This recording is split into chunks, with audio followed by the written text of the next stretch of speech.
Good evening, welcome to NSN news.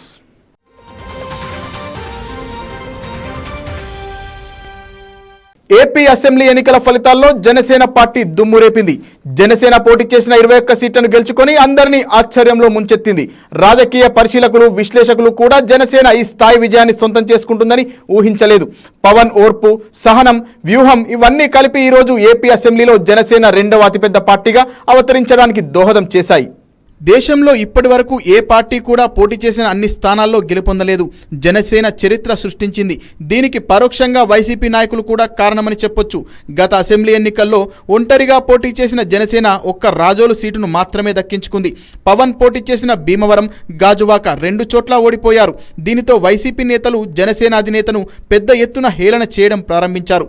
అంతేకాదు పవన్ వ్యక్తిగత జీవితంపైన అవాకులు చెవాకులు మాట్లాడడం ప్రారంభించారు. పవన్ కళ్యాణ్ను ఎంతగానో రెచ్చగొట్టారు.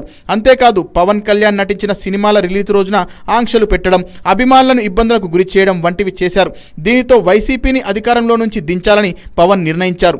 దీనికోసం తాను ఒక మెట్టు దిగారు. టీడీపీ అధినేత చంద్రబాబును జైల్లో పెట్టినప్పుడు వెళ్లి పరామర్శించి తాను టీడీపీతో కలిసి ఎన్నికల బరిలో దిగుతానని ప్రకటించారు.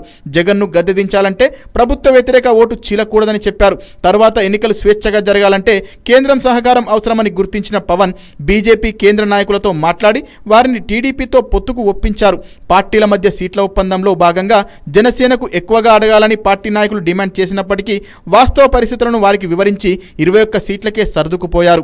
జగన్ను గద్దెదించడమే టార్గెట్గా పనిచేయాలని, అధికారం పదవులు తనకు వదిలేయాలని పార్టీ క్యాడర్ను సూచించారు. దీంతో పవన్ త్యాగం వృధా కాలేదు. జనసేన పార్టీ పోటీ చేసిన 21 సీట్లను గెలుచుకొని 100% స్ట్రైక్ రేట్ సాధించింది. టీడీపీ, బీజేపీ అభ్యర్థులు పోటీ చేసిన చోట జన సైనికులు శక్తి వంచన లేకుండా తమ వంతు సాయం చేశారు. మొత్తం మీద ఎన్డీఏ కూటమి బ్లాక్ బాస్టర్ గెలుపుతో జనసేన అధినేత పవన్ కళ్యాణ్ తన వంతు పాత్రను పోషించారు.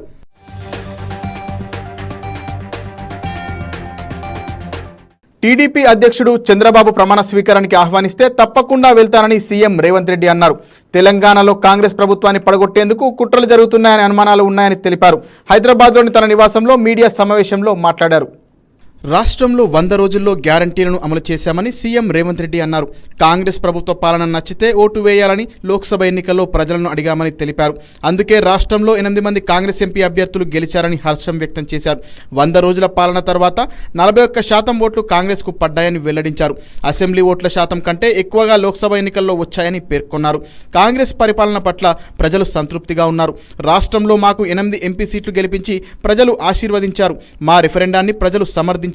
8 ఎంపీ సీట్లు గెలిపించిన కాంగ్రెస్ నేతలు, కార్యకర్తలకు కృతజ్ఞతలు. 2019లో 3 సీట్లు ఉంటే ఇప్పుడు ఆ 3 కాస్త 8 ఎంపీ సీట్లుగా మారాయని సీఎం హర్షం వ్యక్తం చేశారు.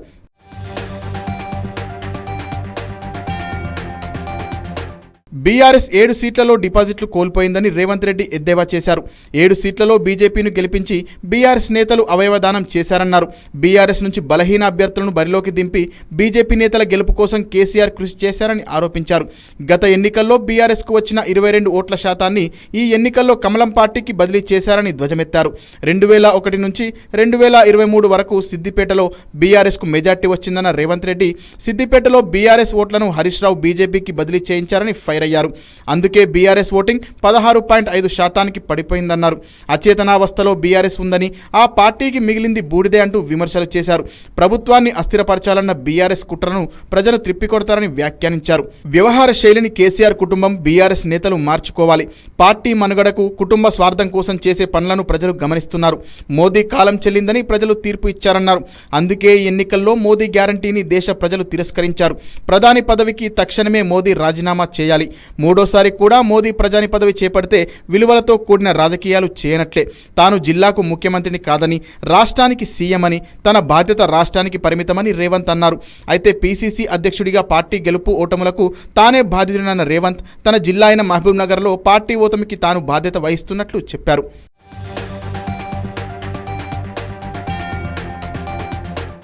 ఈ ఎన్నికల్లో వచ్చిన ఫలితాలు ఉగాది పచ్చడి లాంటివని అభివర్ణించారు. ఏపీలో ఏ ప్రభుత్వం వచ్చినా సామరస్యంగానే సమస్యలు పరిష్కరించామని తాము గతంలోనే చెప్పానన్న సీఎం చంద్రబాబు ప్రమాణ స్వీకారానికి ఆహ్వానిస్తే తప్పకుండా వెళ్తారని స్పష్టం చేశారు. ఉమ్మడి రాజధాని హైదరాబాద్ చట్టపరంగా తేలిపోయింది. హైదరాబాద్ ఇప్పుడు తెలంగాణకు సంపూర్ణ రాజధాని. ఏపీ ప్రత్యేక హోదా చట్టబద్ధతతో కూడుకున్న హామీ. ఏపీకి ప్రత్యేక హోదా ఇవ్వడానికి కట్టుబడి ఉన్నామని రాహుల్ పునరుద్ఘాటించారు. రాముడి పేరుతో బీజేపీ రాజకీయం చేసింది. అందుకే ఆ పార్టీని రామయ్య కూడా క్షమించలేదు. అయోధ్య ఆలయం కొలువై ఉన్న ఫైజాబాద్లో బీజేపీ ఓటమే దీనికి నిదర్శనమని సీఎం తెలిపారు.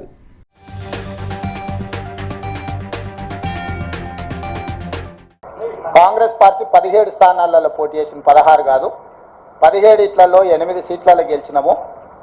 ఫలితాలు అనుకూలంగా అనుకున్న దానికంటే ఎక్కువనే వచ్చినాయి. కానీ మేము ఎంతైతే కావాలనుకుంటున్నామో మా అభిమానులు ఎంతైతే ఫలితాలు మాకు అనుకూలంగా ఉండాలనుకున్నారో ఆ స్థాయిలో లేవు. కాబట్టి ఇప్పటి వరకు 18 గంటలే పనిచేసినాం. ఇంకా ఒక 2 గంటలు అదనంగా పనిచేసి ప్రజల్ని మెప్పించడానికి ప్రజాపాలన అందించడానికి మేము ప్రయత్నం చేస్తాం. మల్కాజ్గిరిలో సిట్టింగ్ స్థానము ఓడిపోయినాము. అదేవిధంగా అదే మల్కాజ్గిరిలో ఉన్న కంటోన్మెంట్ శాసనసభను ఈరోజు లేని సీటును మేము గెలుచుకోవడం జరిగింది. ఇవన్నీ కూడా ప్రజా తీర్పులో భాగము. ప్రజలు ఏ తీర్పు ఇచ్చినా శిరస వహించవలసిన బాధ్యత మా మీద ఉన్నది. అవును, ఓడిపోయింది. నిజమే కదా, నిజమే కదా. అవును, ముఖ్యమంత్రి రాష్ట్రానికి, జిల్లాకు కాదు. పిసిసి అధ్యక్షుడు కూడా రాష్ట్రానికి. రాష్ట్రంలో ఏ సీటు గెలిచినా ఏ సీటు ఓడినా అది నాదే బాధ్యత. ఈ పిసిసి అధ్యక్షుడిగా, రాష్ట్ర ముఖ్యమంత్రిగా రాష్ట్రం నలుమూలలో వచ్చే ఏ ఫలితాలైనా నేనే తీసుకోవాలి. ఈ విషయాన్ని మీరు హుజూరాబాద్ ఎన్నికలప్పుడు గుర్తు చేసిరు, హుజూర్ నగర్ ఎన్నికలప్పుడు గుర్తు చేసిండ్రు, నాగార్జున సాగర్ ఎన్నికలప్పుడు గుర్తు చేసిండ్రు, మునుగోడు ఎన్నికలప్పుడు కూడా గుర్తు చేసిండ్రు.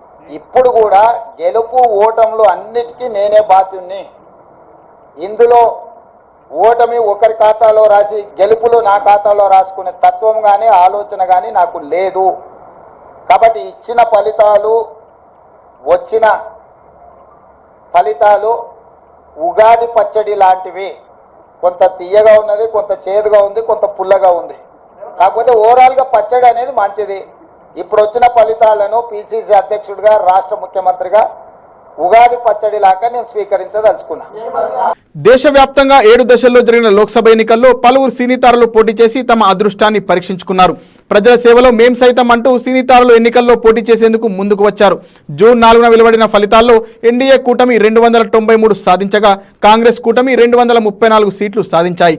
ఎన్నికల్లో పోటీ చేసిన సినీ ప్రముఖుల్లో ఎక్కువ మంది విజేతలుగా నిలవడం విశేషం. బాలీవుడ్ హాట్ బ్యూటీ కంగనా రనౌత్ ఈ ఎన్నికల ద్వారా ప్రత్యక్ష రాజకీయాల్లోకి ఎంట్రీ ఇచ్చారు. హిమాచల్ ప్రదేశ్లోని తన స్వస్థలం నుంచి బీజేపీ టికెట్పై పోటీ చేసిన కంగనా 74,755 ఓట్ల తేడాతో కాంగ్రెస్కు చెందిన విక్రమాదిత్య సింగ్పై ఘన విజయం సాధించారు. అదేవిధంగా పురాణా టీవీ సీరియల్లో రాముడి పాత్ర పోషించి మంచి గుర్తింపు తెచ్చుకున్న అరుణ్ గోవిల్ యూపీ మీరట్ నుంచి బీజేపీ టికెట్పై పోటీ చేసి సమాజ్వాదీ పార్టీ అభ్యర్థి సునీతా వర్మపై గెలుపొందారు.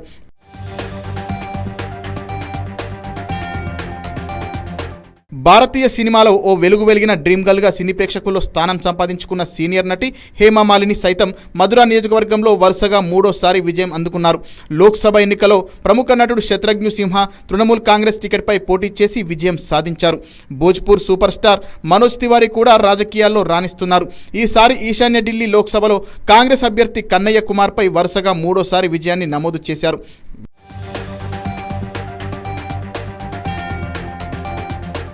నార్త్ సౌత్ అనే తేడా లేకుండా పలు సినిమాల్లో విలన్గా నటించి మెప్పించిన నటుడు రవికిషన్ గోరఖ్పూర్ నియోజకవర్గం నుంచి పోటీ చేసిన విజయం సాధించారు. బీజేపీకి కొరకరాని కొయ్యగా మారిన కేరళ రాష్ట్రంలో తొలి సీటును అందించి సురేష్ గోపి చరిత్ర సృష్టించారు. సిపిఎం అభ్యర్థి సునీల్ కుమార్పై 74,686 ఓట్ల తేడాతో ఆయన విజయం సాధించారు.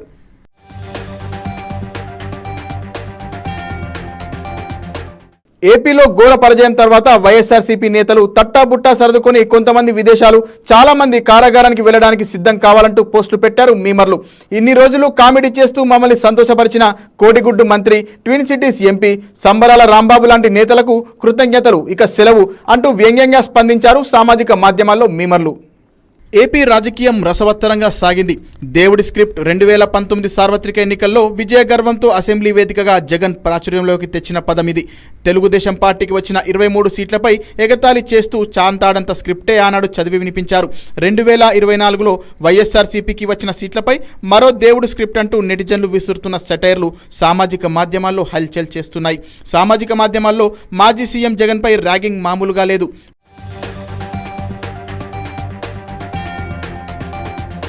అధికారాహంతో నాడు విర్రవీగిన ఫలితానికి మరో దేవుడు రాసిన స్క్రిప్ట్ ఇదంటూ ఓ ఆట ఆడుకుంటున్నారు సోషల్ మీడియా సోదరులు. రాష్ట్రంలో ఎన్డీఏ కూటమి తిరుగులేని విజయకేతం ఎగురవేశాక సామాజిక మాధ్యమాల్లో వైఎస్ఆర్సీపీపై ట్రోల్స్ బాగా పెరిగాయి. ప్రచారం సమయంలో జనసేన అధినేత పవన్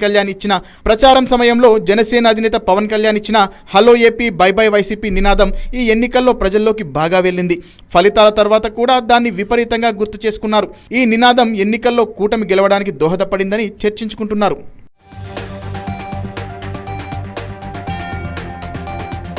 వైఎస్ఆర్సీపీ నాయకులు విర్రవీగుతూ పలు సందర్భాల్లో చేసిన వ్యాఖ్యల్ని ప్రస్తుత ఫలితాలను పోల్చుతూ ఓ రేంజ్లో నెటిజన్లు ఆడుకుంటున్నారు. ఎన్డీఏ గెలిచిన అంకెలను చూపిస్తూ వాటి కింద పలు సభల్లో జగన్ ప్రదర్శించిన విచిత్రమైన హావభావాలతో వ్యంగ్యంగా పోస్టులు పెట్టారు. సోమవారం వరకు అధికారం మాదే వైనాట్ 175 అంటూ అతిశయోక్తులకు పోయిన జగన్ బృందం ఇప్పుడు ముఖం చెల్లక ట్రోలర్ల దెబ్బకు మూగబోయింది. వారి సామాజిక మాధ్యమాల ఖాతాలను బ్లాక్ చేస్తున్నారు. వైఎస్ఆర్సీపీ ఘోర పరాజయాన్ని సూచిస్తూ పలువురు యువకులు ఆ పార్టీ ఎన్నికల గుర్తు ఫ్యాన్ను ద్విచక్ర వాహనాలకు కట్టి ఊరంతా ఈడ్చుకెళ్లిన వీడియో సామాజిక మాధ్యమాల్లో చక్కర్లు కొడుతోంది.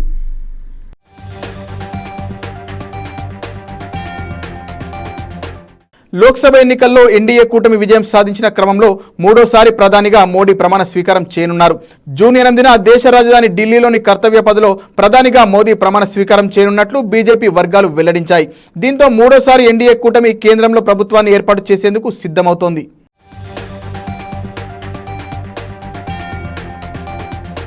నూతన ప్రభుత్వాన్ని ఏర్పాటు చేయబోతున్న టీడీపీ అధినేత నారా చంద్రబాబు నాయుడు, జనసేన అధినేత పవన్ కళ్యాణ్ కు వైఎస్ షర్మిల శుభాకాంక్షలు తెలిపారు. ప్రజల ఆకాంక్షల మేరకు ఏర్పడిన కొత్త ప్రభుత్వం రాష్ట్ర అభివృద్ధిపై దృష్టి పెట్టాలన్నారు. నిరుద్యోగ బిడ్డలకు పెద్ద ఎత్తున ఉద్యోగాలు కల్పించి అభివృద్ధి, సంక్షేమం ఫలాలు సమానంగా అందేలా చూడాలన్నారు.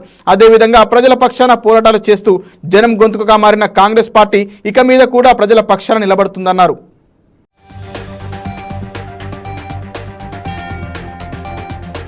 టాటా గ్రూప్నకు చెందిన విమానయాన సంస్థ ఎయిర్ ఇండియా ప్రయాణికుల కోసం కొత్త సదుపాయం అందుబాటులోకి తీసుకొచ్చింది. విమాన ప్రయాణానికి టికెట్ల ధరలను 2 రోజుల పాటు లాక్ చేసుకునే వెసులుబాటు కల్పించింది. ఇందుకోసం కొంత మొత్తం చెల్లించాల్సి ఉంటుంది. ప్రయాణానికి కనీసం 10 రోజుల ముందు ఈ సదుపాయాన్ని వినియోగించుకోవచ్చని పేర్కొంది.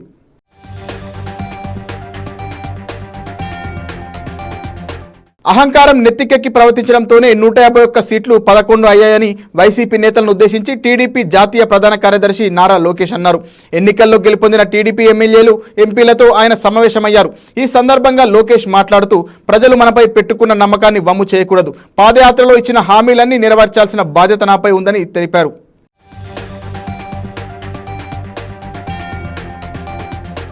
సార్వత్రిక ఎన్నికల ఫలితాలు అంచనాలకు భిన్నంగా వెలువడ్డాయి. ఇండియా కూటమి 233 స్థానాలను కైవసం చేసుకుంది. అయితే మణిపూర్లోని 2 ఎంపీ స్థానాల్లో కాంగ్రెస్ అభ్యర్థులు భారీ మెజార్టీతో గెలుపొందారు. కల్లోలిత ప్రాంతంలో హస్తం పార్టీ విజయం సాధించడంపై సీనియర్ నేత జైరాం రమేష్ హర్షం వ్యక్తం చేశారు. గతేడాది మే 3 నుంచి జాతుల వైరంతో మణిపూర్ అల్లకల్లోలమవుతుంది. నాటి నుంచి నేటి వరకు అక్కడి ప్రజలు నిత్యం ఎన్నో సమస్యలు ఎదుర్కొంటున్నారు. 2 స్థానాల్లోనూ కాంగ్రెస్ను ఎన్నుకొని పెద్ద బాధ్యతను అప్పగించారని జైరాం రమేష్ ఎక్స్ వేదికగా పేర్కొన్నారు.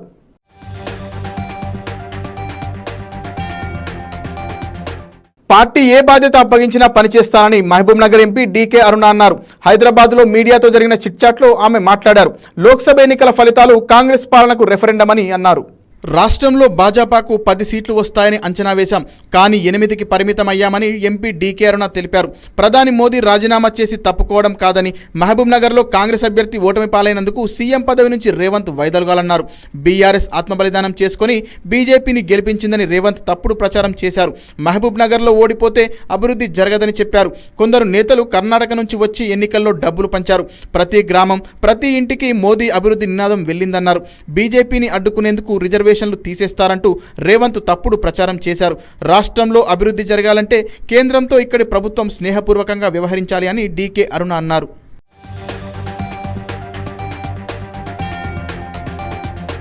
ఆయన 7 మంది ఎమ్మెల్యేలను రోజు ఫోన్లు చేసి రోజు రకరకాలుగా కింద కార్యకర్తలను కింద చాలామందిని కూడా అంటే అలాంటి అనుమానం ఏడన్నా టీకేరున్నకి ఎవరన్నా కాంటాక్ట్లు ఉన్నారో ఏమో, పాత స్నేహం ఉంది, పాత పరిచయాలు ఉన్నాయి, పాత ఏమైనా చేస్తారేమో, అనేక రకాలుగా వాళ్ళు ఎన్నో రకాలుగా బెదిరింపులు చేసి ఎన్నో రకాలుగా కట్టడి చేసి ఎట్టి పరిస్థితిలో టీకేరున్న ఇక్కడి నుంచి గెలవకూడదు, ఆమె గెలిస్తే నా పదవికే ప్రమాదం, ఆమె గెలిస్తే నా పదవి ఉంటుందో పోతుందో తెలియదు, నా పదవికి ప్రమాదం వస్తుంది అనేటటువంటి ప్రచారం కూడా చేసుకున్నాడు. రెడ్డీస్లో కూడా స్పెషల్ మీటింగ్లు పెట్టిన లోపల దొంగ బర్త్డేలు చేసి కూడా అబద్ధపు బర్త్డేలు పెట్టి పిలిపించి ఓట్ల కోసం మీటింగులు చేసిండ్రు. ఎంత చిల్లరగా అంటే అంత చిల్లరగా చేసిండ్రు. క్యాస్ట్ను కూడా ఈరోజు అనేక రకాలుగా నన్ను ఓడించడానికి తీవ్ర ప్రయత్నాలు చేసిండు అందరూ. ఏది ఏమైనప్పటికీ కూడా ఆయన రెడ్డిస్లో చెప్పిండు, ఒక రెడ్డి ముఖ్యమంత్రి అయ్యిండు, ఈరోజు డీకే అరుణ గెలిస్తే మన కమ్యూనిటీకే అవమానం అయిపోతుంది, ఇదైపోతుంది అదైపోతుంది అనేటువంటి ప్రచారం చేసిండు. కింద రెడ్ల అందరికీ కూడా పోయి ఒక రకంగా మోటివేట్ చేసుకుంటూ ఎట్టి పరిస్థితుల్లో నా విజయం నేనే నిలబడి అనుకొని గెలిపేయాలని చెప్పి మాట్లాడి ఎన్ని రకాలుగా వాళ్ళు ప్రయత్నం చేసినా 10 సార్లు ఇక్కడికి 11 సార్లు వచ్చి ప్రచారం చేసిపోయినా ఏ రోజు నేను బయట వాళ్ళు ఏ విధంగా ప్రచారం చేస్తున్నారో బయట ఒక్కరికి చేయకుండా గుమ్మరంగా నేను ప్రజల్లో ప్రచారం చేసుకుంటూ పోయినా. గుమ్మరంగా ప్రచారం వాళ్ళు ఏమేమి ప్రచారం చేస్తున్నారో తెలిసినప్పటికీ కూడా ఎక్కడ కూడా డిమారలైజ్ కాకుండా ప్రజలను నమ్ముకొని మోదీ గారి యొక్క నాయకత్వాన్ని నమ్ముకొని ప్రజల లోపలికి వెళ్ళి ఎట్టి పరిస్థితుల్లో ఈసారి నేను విజయం సాధించాలనేటటువంటి ఒక విశ్వాసంతో ఆత్మవిశ్వాసంతో ఈ ఎన్నికల్లో నేను పనిచేసిన. ఆత్మవిశ్వాసమే ఈరోజు మోదీ గారి నాయకత్వం, నా ఆత్మవిశ్వాసమే, ప్రజల యొక్క ఆశీర్వాదమే నన్ను ఇవాళ గెలిపించినాయి. నా కార్యకర్తలందరూ కూడా, మా పార్టీ కార్యకర్తలందరూ కూడా సర్వం ఒడ్డి యువకులు కార్యకర్తలు అహర్నిశలు నాకు ఇది వాళ్ళు చేసుకున్నటువంటి అంటే వాళ్ళు చేసిన ప్రయత్నం అంత స్ట్రాంగ్గా చేసుకున్నారు కాబట్టి వాళ్ళకి నమ్మకం ఉంది. ఒక ముఖ్యమంత్రిగా ఆయన ఒక ముఖ్యమంత్రి అనుకుంటే ఏముంది, ఈ పొద్దు రేపు ఎలక్షన్ కేసీఆర్ చూడలేదా మనం ఎట్లా చేసిండు ఎలక్షన్లు, అట్లా ఈయన కూడా చేసిండు. అంత చేసినప్పటికీ కూడా ఆయన అన్ని రకాలుగా ఆయన ఆయుధాలు ఉపయోగించినప్పటికీ కూడా ఆయన నోటి ఆయుధం ఉపయోగించిండు, డబ్బు ఆయుధం ఉపయోగించిండు, ఇంకా ఇతర అన్ని రకాలుగా డెవలప్మెంట్ ఆయుధం ఉపయోగించిండు, క్యాస్ట్ ఆయుధం ఉపయోగించిండు, డెవలప్మెంట్ అన్ని రకాలుగా అన్ని ఆయుధాలు ఉపయోగించినప్పటికీ కూడా మహబూబ్ నగర్ నియోజకవర్గ ప్రజలు, పార్లమెంట్ నియోజకవర్గ ప్రజలు నరేంద్ర మోదీ గారు ప్రధానమంత్రిగా కావాలి, వారి నాయకత్వంలో నేతృత్వంలో మా రుణమ్మ కూడా అక్కడ పార్లమెంటులో ఉండాలి, ఈ ప్రాంతం అభివృద్ధి కావాలని ఈ ప్రజలంతా కూడా ఆశీర్వదించి గెలిపించిండ్రు. మోదీ గారి ఆశీర్వాదం, అదేవిధంగా పాలమూరు ప్రజల యొక్క ఆశీర్వాదంతో విజయాన్ని సాధించిన నాకంతా కూడా చాలా గర్వంగా ఉంది. ప్రజలంతా నాకు నా మీద ఇంత విశ్వాసం ఉంచినందుకు.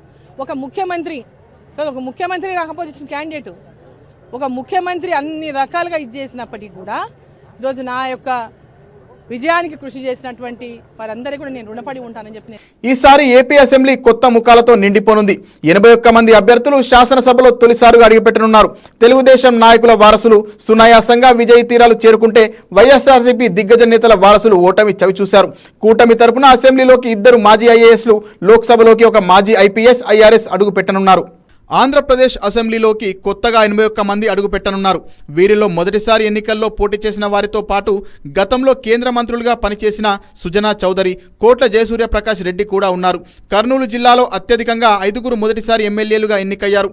విశాఖ, అనకాపల్లి, ప్రకాశం జిల్లాలో ఒక్కొక్కరుగా చొప్పున గెలుపొందారు. కూటమి ప్రభంజనంతో అనేక మంది వారసుల అరగ్నేయటం సాఫీగా సాగిపోయింది. వారసుల్ని రాజకీయాల్లోకి తీసుకురావాలనుకోవడం సర్వసాధారణమే, కానీ వారిని గెలిపించుకొని చట్టసభల్లోకి పంపడం అంత సులభం కాదు. కానీ కూటమి ప్రభంజనంతో టీడీపీ సీనియర్ నేత యనమల రామకృష్ణుడి కుమార్తె యనమల దివ్య, ప్రత్తిపాడు నియోజకవర్గం నుంచి టీడీపీ అభ్యర్థులుగా దివంగత పరుపుల రాజా సతీమణి సత్యప్రభ గెలుపొందారు. టీడీపీ అధినేత చంద్రబాబు తనయుడు లోకేష్ మంగళగిరిలో గెలిచారు. శ్రీకాకుళం జిల్లా పలాసలో టీడీపీ తరపున సర్దార్ గౌతు లచ్చన్న మనవరాలు గౌతు శిరీష పోటీ చేసి మంత్రి సీదిర అప్పలరాజును మట్టి కరిపించి అసెంబ్లీలో అడుగుపెడుతున్నారు. హిందూపురంలో హ్యాట్రిక్ విజయం సాధించిన నందమూరి బాలకృష్ణ చిన్నాల్లుడు శ్రీభరత్ విశాఖ ఎంపీగా గెలిచారు. రాజంపేట లోక్సభ స్థానంలో బీజేపీ అభ్యర్థి కిరణ్ కుమార్ రెడ్డి ఓటమి చవిచూడగా ఆయన సోదరుడు కిషోర్ కుమార్ రెడ్డి పీలేరులో టీడీపీ నుంచి గెలిచారు. అనంతపురం జిల్లాలో మాజీ ఎమ్మెల్యే జేసీ ప్రభాకర్ రెడ్డి తనయుడు జేసీ అస్మిత్ రెడ్డి తాడిపత్రి నుంచి గెలిచారు. మాజీ మంత్రి పల్లె రఘునాథరెడ్డి కోడలు సింధూరారెడ్డి పుట్టపర్తి నుంచి గెలిచారు. కర్నూలులో టీజీ వెంకటేష్ కుమారుడు భరత్ గెలిచారు. మచిలీపట్నంలో టీడీపీ నేత కొల్లు రవీంద్రపై మాజీ మంత్రి పేర్ని నాని తనయుడు పేర్ని కృష్ణమూర్తి పోటీ చేసి ఓడిపోయారు. చీరాలలో వైఎస్ఆర్సీపీ తరపున ఎమ్మెల్యే కరణం బలరాం తనయుడు కరణం వెంకటేష్ పోటీ చేసి ఓడిపోయారు. తాడిపత్రి ధర్మవరం స్థానాల నుంచి పోటీ చేసిన బాబాయ్ అబ్బాయిలు కేతిరెడ్డి పెద్దారెడ్డి, కేతిరెడ్డి వెంకట్రామిరెడ్డి ఓడారు. గంగాధర నెల్లూరు అసెంబ్లీ స్థానం నుంచి పోటీ చేసిన ఉప ముఖ్యమంత్రి నారాయణస్వామి కుమార్తె కృపాలక్ష్మి ఓటమి చవిచూశారు. తణుకులో మంత్రి కారుమూరి నాగేశ్వరరావు, ఏలూరు ఎంపీ స్థానంలో ఆయన కుమారుడు సునీల్ కుమార్ వైఎస్ఆర్సీపీ నుంచి పోటీ చేసి ఓడారు. ఒంగోలు వైఎస్ఆర్సీపీ ఎంపీ అభ్యర్థి చెవిరెడ్డి భాస్కర్ రెడ్డి, చంద్రగిరిలో ఆయన కుమారుడు మోహిత్ రెడ్డి పరాజయం పాలయ్యారు. ఉప ముఖ్యమంత్రి బూడి ముత్యాల నాయుడు అనకాపల్లి లోక్సభ స్థానంలోనూ, ఆయన కుమార్తె ఈర్లె అనురాధ మాడుగుల అసెంబ్లీ స్థానంలోనూ ఓటమి చవిచూశారు. మాజీ మంత్రి ఆదిమూలపు సురేష్ కొండపిలోను, ఆయన సోదరుడు సతీష్ కొడమూరులోనూ పరాజయం పాలయ్యారు. మేకపాటి రాజగోపాల్ రెడ్డి ఉదయగిరి, ఆయన అన్న కుమారుడు మేకపాటి విక్రమరెడ్డి ఆత్మకూరు స్థానాల నుంచి పోటీ చేసి ఓడారు. మంత్రి బొత్స సత్యనారాయణ కుటుంబం ఘోర పరాజయం పాలైంది. చీపురుపల్లిలో బొత్స, గజపతి నగరంలో అసెంబ్లీ స్థానంలో తన తమ్ముడు అప్పలనాయుడు ఓడిపోయాడు. బొత్స ఝాన్సీలక్ష్మి విశాఖ లోక్సభ స్థానంలో ఓడారు. బొత్స మేనల్లుడు చిన్న శ్రీనుకి వియ్యంకుడైన బుడ్డుకొండ అప్పలనాయుడు కూడా నెల్లుమల్లిలో ఓడారు. రాష్ట్ర శాసనసభలోకి ఇద్దరు రిటైర్డ్ ఐఏఎస్లు, లోక్సభలోకి రిటైర్డ్ ఐపీఎస్, ఐఆర్ఎస్ అధికారులు అడుగుపెట్టనున్నారు. ఈ నలుగురు కూటమి తరపున పోటీ చేసే గెలిచారు. బాపట్ల నియోజకవర్గం నుంచి టీడీపీ అభ్యర్థిగా బరిలో నిలిచిన తెన్నేటి కృష్ణప్రసాద్ విజయం సాధించారు. చిత్తూరు లోక్సభ నియోజకవర్గం నుంచి టీడీపీ అభ్యర్థిగా పోటీ చేసిన మాజీ ఐఆర్ఎస్ అధికారి దగ్గుమల్ల వరప్రసాద్ గెలుపొందారు. కోనసీమ జిల్లా రాజోలు నియోజకవర్గం నుంచి జనసేన అభ్యర్థిగా బరిలో నిలిచిన రిటైర్డ్ ఐఏఎస్ అధికారి దేవవరప్రసాద్ విజయం సాధించారు. మరో మాజీ ఐఏఎస్ అధికారి రామాంజనేయులు పల్నాడు జిల్లా పత్తిపాడు నియోజకవర్గం నుంచి టీడీపీ అభ్యర్థిగా పోటీ చేసి గెలిచారు. కర్నూలు అసెంబ్లీ స్థానం నుంచి వైఎస్ఆర్సీపీ అభ్యర్థిగా పోటీ చేసిన ఇంతియాజ్ టీడీపీ అభ్యర్థి టీజీ భరత్ చేతిలో ఓడిపోయారు. రాష్ట్ర కేడర్కు చెందిన ఈయన ఎన్నికలకు ముందు స్వచ్ఛందంగా పదవి విరమణ చేశారు. బాపట్ల పార్లమెంటు స్థానానికి కాంగ్రెస్ అభ్యర్థిగా పోటీ చేసిన జేడీ శీలం మరోసారి ఓటమి చవిచూశారు. ఈయన గతంలో కర్ణాటక క్యాడర్ ఐఏఎస్ అధికారిగా పనిచేశారు. మాజీ ఐఏఎస్ అధికారి కొప్పుల రాజు నెల్లూరు లోక్సభ నియోజకవర్గం నుంచి కాంగ్రెస్ అభ్యర్థిగా పోటీ చేసి ఓటమి పాలయ్యారు. జై భారత్ నేషనల్ పార్టీ అధ్యక్షుడు మాజీ ఐపీఎస్ అధికారి లక్ష్మీనారాయణ విశాఖ ఉత్తర నియోజకవర్గం నుంచి బరిలో నిలిచి ఓటమి చవిచూశారు. చట్ట ప్రకారం విధులు నిర్వహించాల్సిన సివిల్ సర్వీస్ అధికారులు పరిధి దాటి ప్రవర్తిస్తే ఎలా ఉంటుందో ఏపీ సిఐడి చీఫ్ సంజయ్ని చూస్తే అర్థమవుతుంది. జగన్ చెప్పిందే చట్టం అంటూ అధికారాన్ని చెలాయించి ఇష్టానుసారం కేసులు పెట్టిన పాపం ఊరికే పోదు. ప్రజాస్వామ్యంలో నేతల అధికారం శాశ్వతం కాదన్న సూత్రాన్ని పాటించకపోతే ఏ అధికారికైనా ఇబ్బందులు పడాల్సిందే. అలాంటి ఉదంతమే ఏపీ సిఐడి చీఫ్ సంజయ్కి ఎదురైంది. ఆంధ్రప్రదేశ్లో ముఖ్యమంత్రిగా జగన్ పాలనలో కొందరు సివిల్ సర్వీస్ అధికారులు ప్రవర్తించిన తీరు ఇప్పుడు వారికి సంకటంగా మారింది. ప్రజాస్వామ్య వ్యవస్థలో కార్యనిర్వాహక వ్యవస్థ, శాసన వ్యవస్థ, న్యాయ వ్యవస్థలు ప్రధానమైనవి. మూడు కలిసిగా పనిచేసినట్టుగానే కనిపిస్తాయి.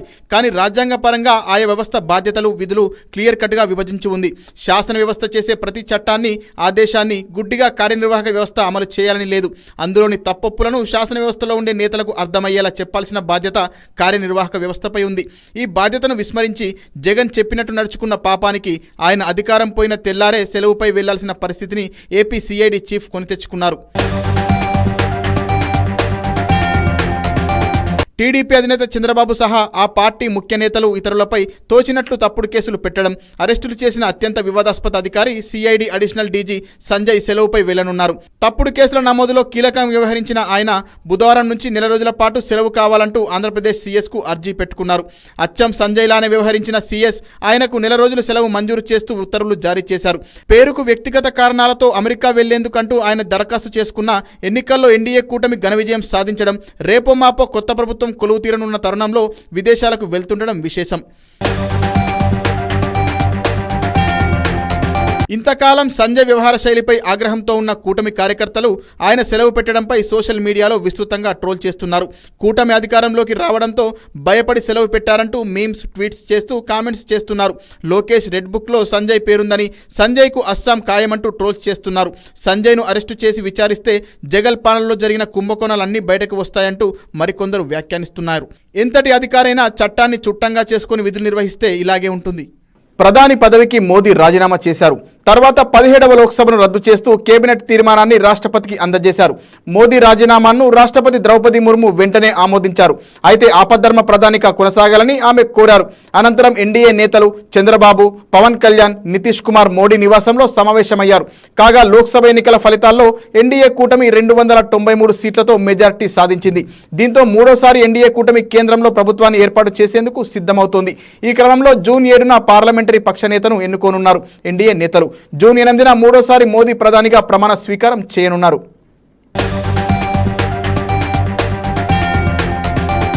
ఆంధ్రప్రదేశ్లో అసాధారణ విజయాన్ని సొంతం చేసుకున్న కూటమికి చిత్ర పరిశ్రమ నుంచి శుభాకాంక్షలు వెల్లువెత్తుతున్నాయి. టీడీపీ అధినేత చంద్రబాబు, జనసేనాని పవన్ కళ్యాణ్లను అభినందిస్తూ సినీ ప్రముఖులు నాగార్జున, రామ్ చరణ్, పరుచూరి గోపాలకృష్ణ సోషల్ మీడియాలో పోస్టులు పెడుతున్నారు. అలాగే చంద్రబాబు సతీమణి నారా భువనేశ్వర్తో దిగిన ఫోటోను గాయని స్మిత షేర్ చేసి విషెస్ తెలిపారు. ఏపీ ఎన్నికల్లో విజయం సాధించిన చంద్రబాబు, పవన్ కళ్యాణ్లకు జూనియర్ ఎన్టీఆర్, నందమూరి కళ్యాణరామ్ శుభాకాంక్షలు తెలిపారు. చారిత్రాత్మకమైన విజయాన్ని సాధించినందుకు ప్రియమైన చంద్రబాబు మావయ్యకు నా హృదయపూర్వక శుభాకాంక్షలు. మీ ఈ విజయం ఆంధ్రప్రదేశ్ అభివృద్ధి పథం వైపు నడిపిస్తుందని ఆశిస్తున్నా. అద్భుతమైన మెజార్టీతో గెలిచిన నారా లోకేష్కు, బాలకృష్ణ బాబాయ్కి, ఎంపీలుగా గెలిచిన శ్రీభరత్, పురంధరేశ్వరి అత్తకు శుభాకాంక్షలు. అలాగే ఇంతటి ఘన విజయాన్ని సాధించిన పవన్ కళ్యాణ్కు నా హృదయపూర్వక శుభాకాంక్షలు తెలియజేశారు నందమూరి బ్రదర్స్.